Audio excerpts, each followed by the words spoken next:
और सबसे बड़ी खबर से शुरुआत करने जा रहे हैं, जो कि झारखंड में ईडी की बहुत बड़ी कार्रवाई हो गई है। करोड़ों का कैश बरामद हो गया। इस वक्त की सबसे बड़ी खबर, मंत्री आलमगीर आलम के करीबी के घर से करोड़ों कैश मिला है। तस्वीरें देखकर आप चौंक जाएंगे। झारखंड के मंत्री आलमगीर आलम के सचिव के घर भी छापेमारी हुई है और लगातार रेड हुई। उसके बाद ये बड़ी कार्रवाई हुई, ये सफलता मिली है। ईडी को बड़े पैमाने पर कैश मिला है, करोड़ों का कैश मिला है और अब इसकी गिनती की जाएगी कि कितना कैश बरामद हुआ है। रांची में ईडी की ये ताबड़तोड़ छापेमारी, करोड़ों का कैश बरामद है।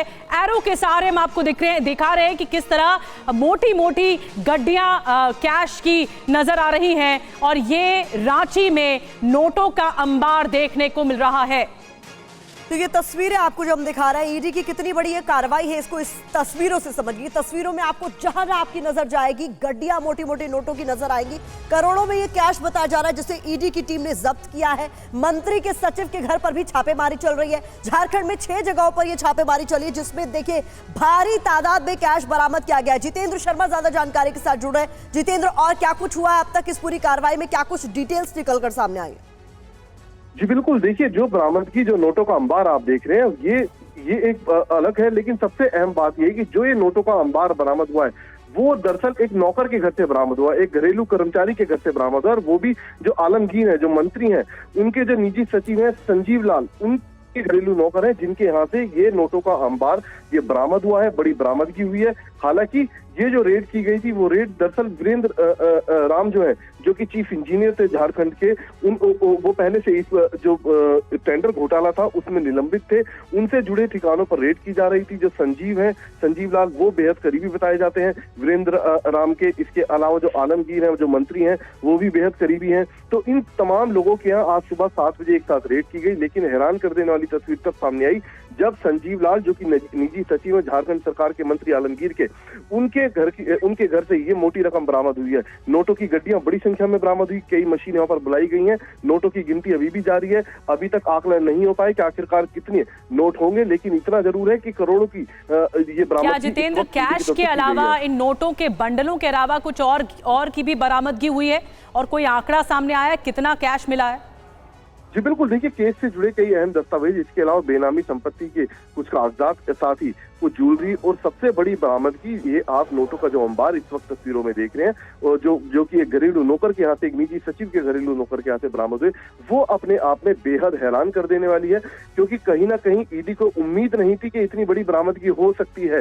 लेकिन जब ये नोटों का अंबार एक नौकर के घर से बरामद हो, उसके बाद कहीं ना कहीं ये जो मामला है वो बेहद संजीदा हो चुका है। और इस मामले को लेकर अब कुछ और जो नए खुलासे थोड़ी देर में ईडी के द्वारा किए जाएंगे। इसके अलावा जो रेड की जो संख्या है, जो ठिकानों की जो संख्या है, वो भी अब लगातार बढ़ती जा रही है। जी जितेंद्र जी, बताइए कि अब तक कितने ठिकानों पर ये छापेमारी हुई है और क्या ये जो ठिकाने हैं ये और हो सकते हैं संख्या में, मतलब कुछ और जगहों पर भी छापेमारी हो सकती है? जी बिल्कुल, देखिए सुबह तकरीबन आधा दर्जन ठिकाने थे जहां पर ये रेड की गई, जिसमें सेल सिटी के कुछ इलाके थे। इसके अलावा कुछ अन्य जगहें हैं जो रूरल इलाके हैं झारखंड के, तो वहां पर ये रेड की गई। लेकिन जैसे ये जो एक घरेलू नौकर के यहाँ से इतनी बड़ी बरामदगी, उसके बाद जो रेड की जो संख्या, यानी कि जो ठिकानों की संख्या, वो अब बढ़ती जा रही है। बताया जा रहा है कि 4 और ठिकानों पर इस वक्त रेड की जा रही है। तो कुल मिलाकर 10 से ज्यादा ठिकाने हो चुके हैं जहां पर इस वक्त ईडी की टीम मौजूद है और लगातार रेड करे। और ये सभी लोग चीफ इंजीनियर वीरेंद्र राम से जुड़े हैं, जो कि निलंबित इंजीनियर है। इसके अलावा टेंडर घोटाले में, और साथ ही जो संजीव लाल है, उनके करीबियों के ठिकानों पर रेड है। आलमगीर जो मंत्री है, उनके ठिकानों पर, उनके करीबियों के ठिकानों पर रेड है। तो कहा जा सकता है कि तकरीबन 10 से ज्यादा ठिकाने इस वक्त ईडी के रडार पर हैं जहां पर रेड चल रही है। इसके अलावा बड़ी संख्या में जो बरामदगी हुई है वो आलमगीर के जो निजी सचिव है संजीव लाल, उनके नौकर के यहाँ से बरामदगी हुई है। जी, बड़ी खबर की जानकारी जितेंद्र शर्मा हम तक पहुंचा रहे हैं, लेकिन अगर आप तस्वीरें देखेंगे तो चौंक जाएंगे। देखिए 500 के नोटों के बंडल, इतने मोटे मोटे बंडल दिखाई दे रहे हैं। इतना कैश बरामद हुआ है। अब इसे गिनने के लिए भी मशीनें बुलाई गई हैं, जैसा कि जितेंद्र बता रहे हैं। और ये कैश, भारी कैश की बरामदगी हुई है। नोटों का अंबार देख सकते हैं। इसके अलावा जितेंद्र बता रहे हैं कि ज्वेलरी की भी बरामदगी हुई है। और एक मंत्री के निजी सचिव के नौकर के पास से अगर ये बरामद होता है तो एक बहुत बड़े सवाल उठते हैं कि आखिर ये कैश आया कैसे और कहां से आया ये कैश, इसका सोर्स क्या था। ईडी लगातार पता लगाने की कोशिश कर रही है। जितेंद्र हमारे साथ लगातार बने हुए हैं। जितेंद्र, और कहां-कहां छापेमारी की जा रही है? आप कह रहे हैं 4 और ठिकानों पर जो मंत्री आलमगीर है, 4 और ठिकानों पर छापेमारी उनसे जुड़ी हुई हो रही है। जी बिल्कुल, जो शहरी विकास मंत्रालय से जो जुड़े हैं आलमगीर जो मंत्री हैं, उनके करीबियों के ठिकानों पर रेड की जा रही है, उनके ठिकानों पर रेड की जा रही है। इसके अलावा जो उनके पीएस हैं, जो निजी सचिव हैं, उनके संजीव लाल, उनके ठिकानों पर उनसे जुड़े कुछ उनके करीबी हैं, उनके भी ठिकानों पर रेड है। इसके अलावा एक इंजीनियर है झारखंड सरकार में ही, उनके ठिकानों पर रेड है। और जो निलंबित चीफ इंजीनियर है टेंडर घोटाले में वीरेंद्र राम, उनके ठिकानों पर भी इस वक्त रेड की जा रही है। तो कहा जा सकता है 10 से ज्यादा ठिकाने हैं जो कि इस वक्त ईडी के रडार पर हैं, जहां पर लगातार पैरामिलिट्री फोर्सेस की मौजूदगी में ये रेड की जा रही है, बरामदगी चल रही है। वहां पर कैश ना सिर्फ घरेलू नौकर के यहाँ से बरामद हुआ है, बल्कि बताया जा रहा है कि थोड़ा थोड़ा कैश कई और ठिकानों से भी बरामद हुआ है। हालांकि अब तक कुल कितना कैश बरामद हुआ इस बारे में कोई पुख्ता जानकारी ईडी की तरफ से नहीं दी गई है, लेकिन इतना जरूर है कि मोटी रकम, मोटा कैश, करोड़ों का कैश इस वक्त एक घरेलू नौकर से बरामद होना अपने आप में हैरान कर देने वाला है। इसके अलावा केस से जुड़े कई अहम दस्तावेज, साथ ही कई बेनामी संपत्तियों के जितेंद्र, आपने कहा कि कितना कैश है अब तक ये आधिकारिक तौर पर बताया नहीं जा सका है। उसकी वजह शायद ये तस्वीरें हैं, क्योंकि तस्वीरों में आप देखिए बड़े बड़े बैग्स, छोटे छोटे बैग्स, आपको हर किसी से पैसे निकालते हुए ईडी के ये तमाम अधिकारी नजर आएंगे। किस तरीके से डब्बों में से कैश पलटा जा रहा है, छोटे बड़े बैग्स में से कैश पलटा जा रहा है, और अखबार में लपेटा हुआ कैश भी, कैश का बंडल आपको यहाँ पर नजर आ रहा है। तो ईडी की ये जो कार्रवाई है, इसमें लेटेस्ट अपडेट जितेंद्र बता रहे हैं कि अब 10 से ज्यादा ऐसे ठिकाने हैं जहां पर ईडी की ये रेड, ये छापेमारी इस वक्त चल रही है। जितेंद्र, यहाँ पर यह समझना भी जरूरी है कि ईडी की इस कार्रवाई में अब किसकी मुसीबत बढ़ सकती है आने वाले दिनों में। जी बिल्कुल, देखिए मंत्री आलमगीर की जाहिर सी बात है मुश्किलें बढ़ेंगी। इसके अलावा संजीव लाल, साथ ही जो वीरेंद्र राम है जो कि चीफ इंजीनियर है, निलंबित है, जिनके ऊपर टेंडर घोटाले का आरोप है, उनकी भी मुश्किलें आने वाले वक्त में बढ़ सकती है। तो कई ऐसे सफेद पोश हैं जो अब ईडी के रडार पर आ सकते हैं। कुछ ऐसे दस्तावेज हैं जो बरामद हुए इस रेड के दौरान, जो सीधे तौर पर एक बड़े घोटाले की तरफ, एक बड़े नेक्सस की तरफ इशारा करता है। तो लिहाजा अब आने वाले वक्त में इस जांच का दायरा बढ़ सकता है, और साथ ही जो बरामदगी हुई है, इस बरामदगी को भी जो प्रोसीड ऑफ क्राइम है वो भी साबित करने की कोशिश फिलहाल ईडी की तरफ से की जाएगी। जी बहुत शुक्रिया इस तमाम जानकारी के लिए। तो ये तस्वीरें आप तक हम लगातार पहुंचा रहे हैं और बताने की कोशिश ये कि ईडी की कार्रवाई अब भी जारी है। 10 से ज्यादा ठिकाने हैं, लेटेस्ट अपडेट यहाँ है जहां पर इस वक्त ईडी की कार्रवाई चल रही है। इस खबर पर आगे आप तक पहुंचाएंगे। और चलिए आगे बढ़ते हैं, बात करते हैं फारूक अब्दुल्ला की। पीओके पर फारूक का पाकिस्तान प्रेम एक बार फिर से खुलकर निकलकर सामने आ गया है। पीओके पर फारूक अब्दुल्ला ने बयान दिया है। पीओके विलय वाले बयान पर फारूक अब्दुल्ला ने कहा है कि पाकिस्तान ने चूड़ियां नहीं पहन रखी हैं, पीओके पर नजर डाली तो एटम बम गिरेगा, ये फारूक अब्दुल्ला का कहना है। राजनाथ सिंह के पीओके वाले बयान पर रिएक्ट किया फारूक अब्दुल्ला ने और ये जवाब दिया है।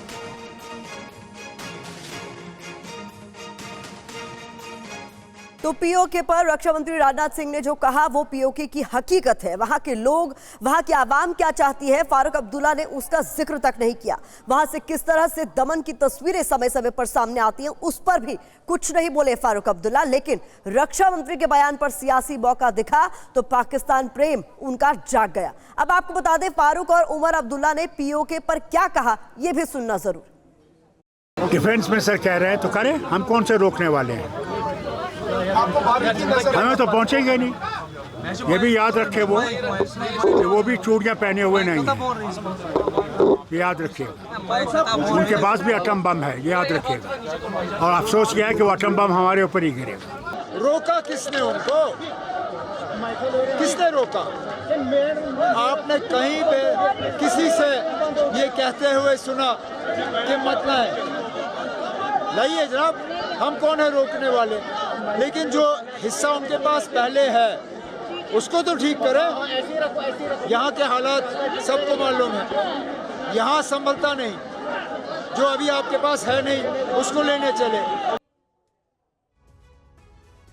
और पिता बेटे को आपने सुना, फारूक अब्दुल्ला को और उमर अब्दुल्ला को। अब ये जान लीजिए कि रक्षा मंत्री राजनाथ सिंह ने क्या कुछ कहा था और क्यों कहा था। राजनाथ सिंह ने कहा कि पीओके लेने के लिए किसी बल का प्रयोग नहीं करना होगा। ऐसा कहने की वजह यह है कि पीओके में पाकिस्तान के खिलाफ पहले से ही बेहद गुस्सा है। बिल्कुल, तो लोग खुद भारत में ही आना चाहते हैं। इस वजह से राजनाथ सिंह ने कहा कि पीओके के लोग ही कहेंगे कि भारत में विलय चाहते हैं। इसकी वजह है पीओके के लोगों पर पाकिस्तान के लगातार बढ़ते जुल्म।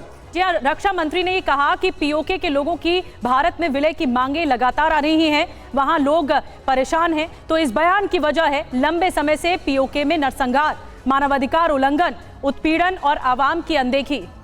बिल्कुल, और इसके लिए पाकिस्तानी हुकूमत ही जिम्मेदार है। राजनाथ सिंह ने कहा कि बयान की वजह पीओके लेने के लिए बल, ये तमाम बातें जो उनकी तरफ से कही गई, इसी पर रिएक्शन जो फारूक अब्दुल्ला का आया, अब उस पर तमाम तरह के सवाल उठा रहे हैं। फारूक अब्दुल्ला पर सीएम योगी ने भी पलटवार किया है। गठबंधन नेताओं के ऐसे बयान आम बात है, योगी आदित्यनाथ ने कहा। पीओके वाले बयान पर बोले योगी आदित्यनाथ, गठबंधन नेताओं से और क्या उम्मीद। इंडी गठबंधन ये बनने के बाद से ही विवाद में है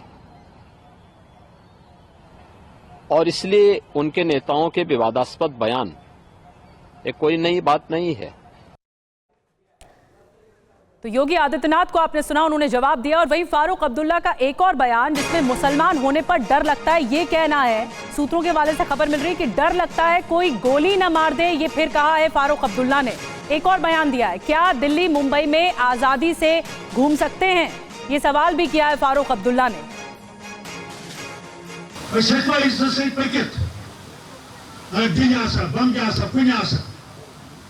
फारूक अब्दुल्ला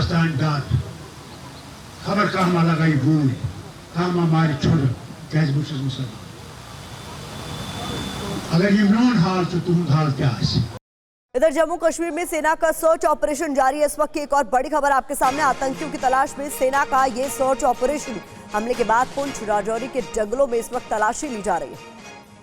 तो तस्वीरें आपके सामने हैं किस तरीके से आतंकियों की तलाश की जा रही है। सुरक्षा बलों द्वारा लगातार सर्च ऑपरेशन इस इलाके में चलाया जा रहा है। हमले के बाद जंगलों में भी इन आतंकियों की तलाश की जा रही है। हमारे सुरक्षा बल तस्वीरों में आपको नजर आ रहे हैं जहां पुंछ में सर्च ऑपरेशन चलाया जा रहा है। और पुंछ के हमलावरों की तलाश जारी है, चुन चुन कर हिसाब होगा। 3 दिन से सर्च ऑपरेशन चालू है और आपको हम देखिए तस्वीरें दिखा रहे हैं कि एक जवान इसमें शहीद हुए, एक गंभीर रूप से घायल हुए। आज शहीद जवान की अंत्येष्टि की जाएगी, अंतिम विदाई दी जाएगी। और पुंछ राजौरी में लगातार ये सर्च ऑपरेशन चल रहा है। पूरे इलाके को इवैक्यूएट किया गया है, खाली करा लिया गया है ताकि तलाशी तेजी से आगे बढ़ाया जा सके, ये पता लगाया जा सके कितने आतंकी हैं। आपको बता दें कि सेना को शक है कि आतंकी जंगलों में छिपे हो सकते हैं। ऐसे में पुंछ राजौरी के जंगलों में बनी प्राकृतिक गुफाओं में तलाशी अभियान चलाया जा रहा है। देखिए मौके से संवाददाता अंकित भट्ट की एक्सक्लूसिव रिपोर्ट।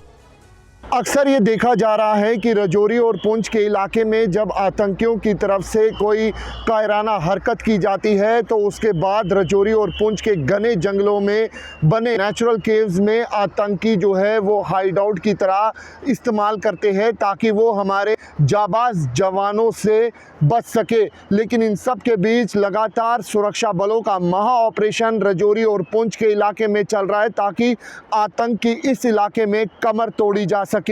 इस समय हम घने जंगलों में मौजूद है और लगातार सुरक्षा बल इन घने जंगलों को सर्च कर रहे हैं। और तस्वीरों में आप देखिए कि किस तरीके से कई जगहों पे आपको नेचुरल केव्स भी दिखेगी जहां पे लगातार सुरक्षा बल, जम्मू कश्मीर पुलिस के ये स्पेशल ऑपरेशन ग्रुप के जवान सर्च करते हुए नजर आ रहे हैं। और आप तस्वीरों में देख सकते हैं कि किस तरीके से ये जवान जो है वो धीरे धीरे करके आगे की तरफ बढ़ते हैं। लगातार ये देखिए किस तरीके से इस पूरे इलाके में यहाँ पर सर्च करते हैं।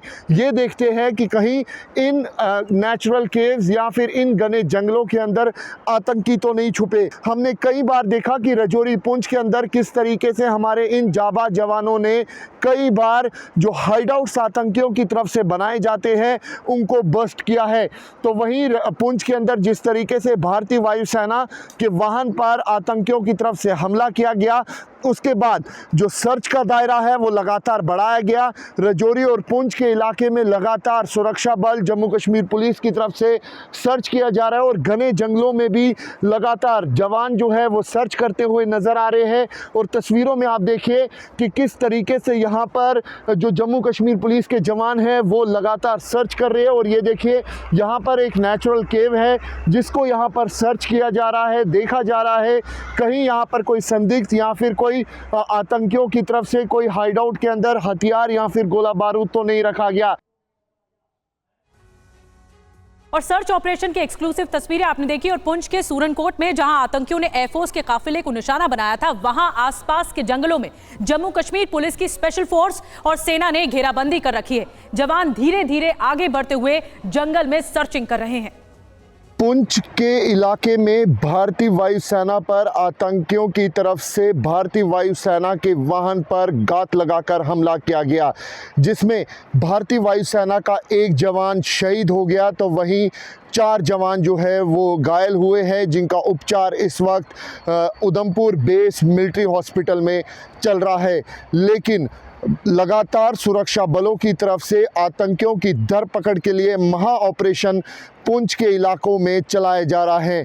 अब सर्च ऑपरेशन का दायरा लगातार बढ़ा दिया गया है। सूरनकोट पुंछ के घने जंगलों में लगातार सुरक्षा बलों की तरफ से महा ऑपरेशन चलाया जा रहा है और तस्वीरों में आप देखिए कि किस तरीके से आउटर कॉर्डन पे घने जंगलों में ये सुरक्षा बल किस तरीके से यहाँ पर तैनात है।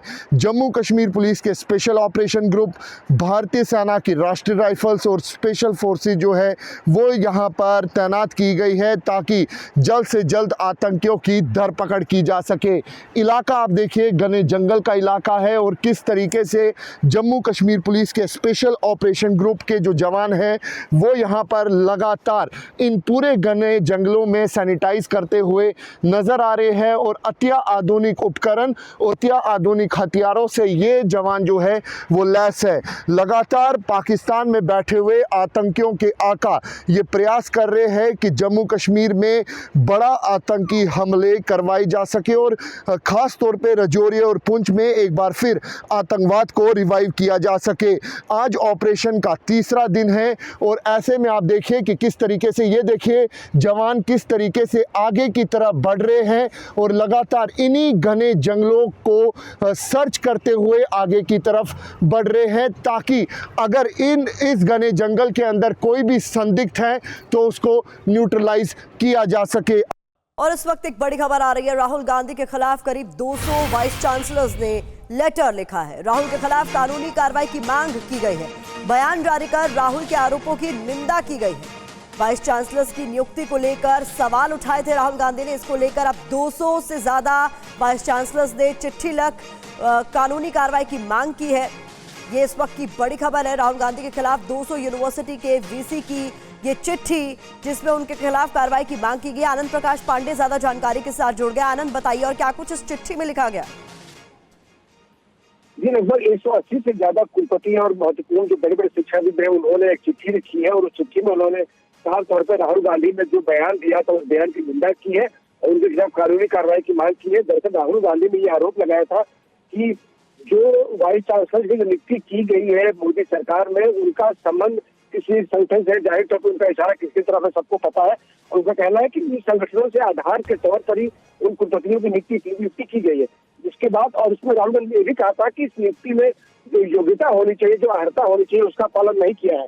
तो अब साझा बयान जारी करके इन कुलपतियों ने उनके इस आरोप का खंडन किया और साथ ही साथ उन्होंने कहा है कि राहुल गांधी को देश की जो संस्थाएं हैं, जो विश्वविद्यालय है, उनकी जो मर्यादा है, उसकी नैतिकता है, उसका ध्यान रखना चाहिए। और उसमें ये भी कहा गया है कि राहुल गांधी अपने बयान को लेकर उनके खिलाफ कार्रवाई की जाए क्योंकि पूरे शैक्षणिक व्यवस्था है देश की उसको किस तरह से उसको धूमिल करना चाहते हैं। उन्होंने कहा ये भी कहा है कि जो हमारी यूनिवर्सिटी है, जो हमारे महत्वपूर्ण शिक्षा के संस्थान है, अगर उनके ग्लोबल रैंकिंग देखेंगे तो इससे पता चल जाएगा कि किस तरह से इतना बेहतर काम किया है, उसमें नियोजित प्रगति हुई है। ऐसे में राहुल गांधी का जो बयान है कहीं भी मौजूदा हालात के मेल नहीं खाता है। हमारी यूनिवर्सिटी है, हमारे जो छात्र हैं देश के ग्लोबल रैंकिंग पर यूनिवर्सिटी ग्लोबल रैंकिंग में टॉप पे आ रही है। तो ऐसे में राहुल गांधी को अपना बयान को लेकर उनकी कार्रवाई करने की मांग संगठन ने की है। जानकारी दी कि आरोप क्या लगाए गए थे राहुल गांधी की तरफ से और अब जो वाइस चांसलर हैं 200 वाइस चांसलर्स ने चिट्ठी लिखकर बाकायदा राहुल गांधी के आरोपों की निंदा की है। राहुल गांधी ने नियुक्तियों पर सवाल उठाए थे और उसी की निंदा इस चिट्ठी के जरिए की गई है। शुक्रिया आपका आनंद जानकारी देने के लिए। और महाराष्ट्र के नागपुर में कांग्रेस नेता विजय के घर के बाहर बीजेपी युवा मोर्चा ने प्रदर्शन किया है। बीजेपी उज्जवल निकम के खिलाफ दिए बयान से नाराज है। विपक्ष के नेता विजय वडेट्टीवार के उज्जवल निकम के देशद्रोही वाले बयान के खिलाफ बीजेपी युवा मोर्चा आक्रामक है। नागपुर में वडेट्टीवार के घर के बाहर कड़ी सुरक्षा के बावजूद बीजेपी युवा मोर्चा ने प्रदर्शन किया। सुरक्षा कर्मियों के साथ उनकी धक्का मुक्की भी हुई। दरअसल वडेट्टीवार ने दावा किया कि 26/11 मुंबई आतंकवादी हमले में मुंबई पुलिस के अधिकारी हेमंत करकरे की हत्या जिस गोली से हुई थी वो कसाफ की बंदूक से नहीं बल्कि एक पुलिस अधिकारी की बंदूक से चली थी जो आरएसएस समर्थित थे। वडेट्टीवार के बयान के बाद बीजेपी आक्रामक हो गई है। बीजेपी ने कहा है कि हेमंत करकरे की शहादत का अपमान किया है। ये जो अटैक हुआ 2008 में हुआ, 2008 से 2014 तक महाराष्ट्र में भी कांग्रेस की सरकार थी और देश में भी कांग्रेस की सरकार थी। उस समय सोए हुए थे। पाकिस्तान को भी ये मानना पड़ा और पाकिस्तान में भी इस बात को कबूला कि यहाँ पर जिस प्रकार का आतंक है वो कसाब ने किया है। और हमारे ही देश में कांग्रेस का विपक्ष का नेता कहता है कि कसाब ने करकरे जी को नहीं मारा, ये शहीदों का अपमान है। ये पाकिस्तान की भाषा कांग्रेस बोल रही है। पीएम मोदी ने देश को एक बार फिर से इस बात की गारंटी दी कि वो हर किसी को परिवार के मुखिया के नाते कुछ न कुछ देकर जाना चाहते हैं। अपने शरीर का कण कण और अपने समय का क्षण क्षण आपकी ही सेवा में लगाऊंगा। मेरा अपना तो कोई परिवार है नहीं, मेरा परिवार भी आप है, मेरे वारिस भी आप हैं। मेरा भारत, मेरा परिवार।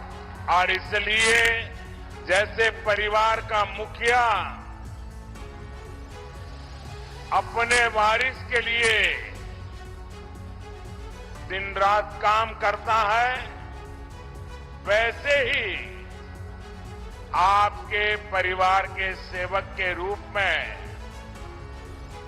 मैं भी, आप मेरे वारिस हैं, मैं आपको वारिस के रूप में कुछ देख करके जाना चाहता हूं। वहीं प्रधानमंत्री मोदी ने कल सीतापुर में समाजवादी पार्टी और कांग्रेस पर कई आरोप लगाए। इस दौरान उन्होंने आतंक और धर्म के आधार पर आरक्षण को लेकर भी पलटवार किया है।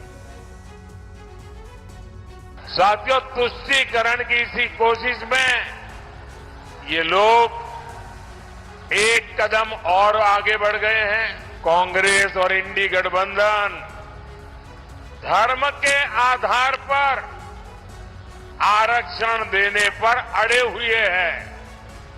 वे देश को फिर एक बार तोड़ने के लिए जमीन तैयार कर रहे हैं, इसका उनको पता नहीं है। लेकिन मोदी इतना बड़े सपने लेके चलता है, इसलिए अब तक जो हुआ है ना, वो कितना ही अच्छा क्यों ना हो, लेकिन मोदी के लिए तो ट्रेलर है, ट्रेलर। अभी तो मुझे बहुत करना है, 5 वर्ष में कई गुना ज्यादा काम करना है। हर एक को, इस देश का एक भी इंसान ऐसा नहीं होगा जो ये कहेगा कि यार मोदी की सरकार आई लेकिन मुझे कुछ नहीं मिला। एक भी ऐसा इंसान नहीं, इतना काम करने वाला हो। केंद्रीय गृह मंत्री अमित शाह ने तेलंगाना की रैलियों में कांग्रेस और अन्य विपक्षी पार्टियों पर जमकर हमला बोला। शाह ने कहा कि तेलंगाना में आरआर टैक्स लगता है। लोकसभा चुनाव प्रचार के लिए केंद्रीय गृह मंत्री अमित शाह रविवार को तेलंगाना के निजामाबाद पहुंचे हुए थे। चुनावी रैली में अमित शाह ने कांग्रेस पर प्रहार करते हुए कहा कि देश भर में जीएसटी लगता है, लेकिन तेलंगाना में आरआर टैक्स लगता है। अमित शाह ने आरआर टैक्स का मतलब भी समझाया।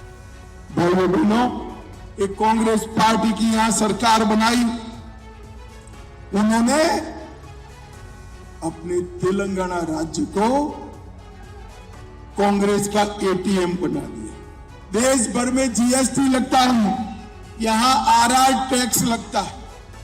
तेलंगाना में एक आरआर टैक्स है, मालूम है आरआर टैक्स क्या है? राहुल रेवंत टैक्स का नाम आरआर टैक्स है।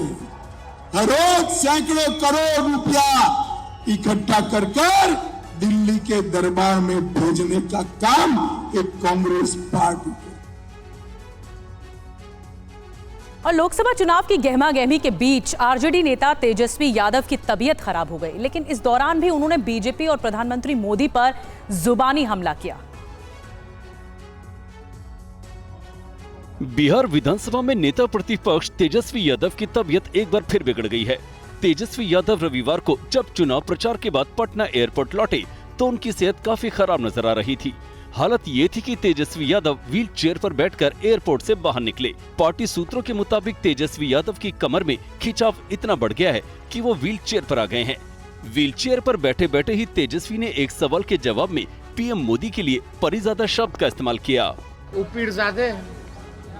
पीरजादा मतलब बुजुर्ग, पीरजादा है, इसलिए हमको जो है शहजादा कह रहे हैं, तो इसमें कौन सी बुरी बात है? ठीक है प्रधानमंत्री जी, लेकिन आप पीरजादे हैं, झूठ ज्यादा है, सच कम है, मुद्दे की बात नहीं करते, बेकार की बात करते हैं, और कोई बात तो है नहीं। एक नौकरी, रोजगार, पलायन, गरीबी, महंगाई, ये असंभव है। हमारे प्रधानमंत्री जी के मुंह से निकल गया तो असंभव है। दिल्ली में आम आदमी पार्टी ने 25 मई की वोटिंग के लिए अपनी पूरी ताकत झोंक रखी है। साउथ दिल्ली के देवली इलाके में सुनीता केजरीवाल ने रोड शो किया। सुनीता केजरीवाल की चुनावी सभाओं में बड़ी संख्या में भीड़ उमड़ रही है। ये वोट में कितना बदलेगा कहा नहीं जा सकता, लेकिन दिल्ली से सीएम अरविंद केजरीवाल के जेल जाने के बाद सुनीता केजरीवाल ने पूरी ताकत झोंक रखी है। दक्षिण दिल्ली से लोकसभा उम्मीदवार सहीराम पहलवान के समर्थन में सुनीता केजरीवाल ने रोड शो किया। 25 मई को आप सभी वोट करने जाएंगे, कोई नाका नहीं, जाएंगे आप सब, सभी को वोट करने जाना है, सभी को जाना है, कितनी भी गर्मी हो आप सबको वोट करने जाना है। आपको हमारे सहीराम जी को वोट देना है, इनको जिताना है, तानाशाही को हराना है।